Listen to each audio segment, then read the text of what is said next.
Hello viewers, Namaste. This is Dr. Kavya, fertility expert, 49 Hospital, Vizag branch. Lab అనేది IVF సెంటర్స్లో very important. It is the heart of the IVF center అనమాట. So basically మేము ఏం treatment చేసినా సరే embryos formation కానీ embryos maintenance కానీ చేసేది ల్యాబే. సో మనం హార్ట్ ఆఫ్ ద ల్యాబ్ని మెయింటైన్ చేయడానికి కొత్త టెక్నాలజీ అనేది మనం ఫారిన్ కంట్రీస్ నుంచి తెచ్చుకున్నాం. ఆ టెక్నాలజీని జిల్ట్రిక్స్ టెక్నాలజీ అని అంటారు. సో ఈ టెక్నాలజీ అనేది పేషెంట్కి ఏ రకంగా బెనిఫిట్ అవుతుంది అంటే ఫస్ట్ దీనికి అలార్మింగ్ సిస్టమ్ అనేది ఉంటుందన్నమాట. అంటే ఎంబ్రియోస్ మనము సేమ్ ఒక ఫ్రిడ్జ్లో ప్రిజర్వ్ చేసినట్టు ప్రిజర్వ్ చేస్తాం. ఆ ఫ్రిడ్జ్లో ప్రిజర్వ్ చేసిన ఐటమ్స్ స్పాయిల్ అవుతాయా లేదా అని చెప్పేసి బయట మనకి టెంపరేచర్ ఎలా కనిపిస్తుంటుందో మనకి ల్యాబ్లో కూడా టెంపరేచర్స్ అనేవి మనం మెయింటైన్ చేస్తుంటాం అనమాట. But it is done manually, అంటే మనిషి చేసుకోవాల్సింది. ఇప్పుడు ఏంటంటే జిల్ట్రిక్స్ అనే టెక్నాలజీ ఏంటి అంటే it is like an artificial intelligence.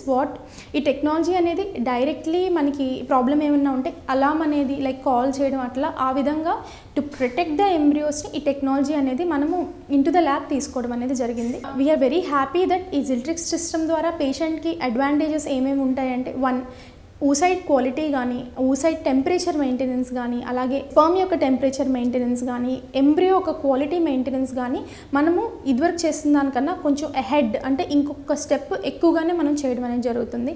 దీనివల్ల పేషెంట్కి success rate of the treatment అనేది ఇంప్రూవ్ అయ్యే అవకాశం అనేది ఎక్కువ కనిపిస్తుంది అనమాట. సో పిల్లలు లేని దంపతులు ప్రెగ్నెన్సీ కోసం ట్రై చేస్తున్నట్లు అయితే ఈ 4 యాక్టివిటీస్ని వచ్చి ఫ్రీగా తీసుకోవాలని కోరుకుంటున్నాను. 1, free consultation from the doctor ఉంటుందండి. అలాగే ఒక స్కాన్ ఫ్రీ ఉంటుంది. ఎగ్కి సంబంధించిన టెస్ట్, ఊసైడ్ క్వాలిటీకి సంబంధించిన టెస్ట్, AMH టెస్ట్, అలాగే మేల్స్లో వచ్చేసి వీరకణాల టెస్ట్. బేసిక్గా ప్రెగ్నెన్సీ ఎందుకు రావడం లేదు అని జస్ట్ ఒక బేసిక్ టెస్ట్ అనేవి ఫ్రీగా ఇవ్వడం అనేది జరుగుతుందండి. ఇది మీరు వినియోగించుకోవాల్సిందిగా నేను కోరుకుంటున్నాను. Thank you viewers.